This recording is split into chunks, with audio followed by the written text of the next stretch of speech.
Cattle producers are looking for a fix to the market after the meltdown from COVID-19 and the Holcomb plant fire in Kansas.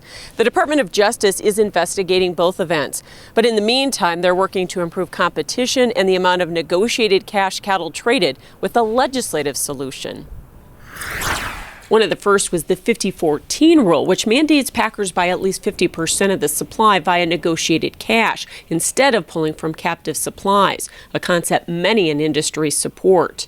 If we can ever get to those situations where the packer can bid on these cattle instead of just have them give them to them, then we can get a market. But there is no fat cattle market.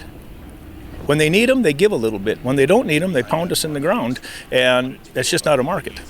Proponents say this would prevent packers from reaping all the profits like they did during the height of the COVID meltdown. I've got numbers to show that those packers were making from $500 all the way up to $2,000 a head. NCBA is taking an unprecedented move, backing the 75% rule, which asks packers in each feeding area to reach a set negotiated cash threshold. To have robust price discovery, they should trade roughly 22,000 cattle a week.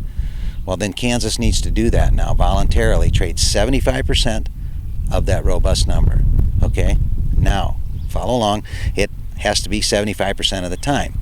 He says quarterly analysis of negotiated cash starts January 1st for a year before NCBA would push for a legal mandate. So if they fail a couple times, right, more than 75% of the time, that's going to be a trigger.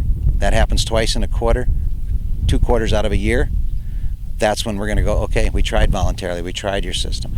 Now we're going to seek a legislative solution.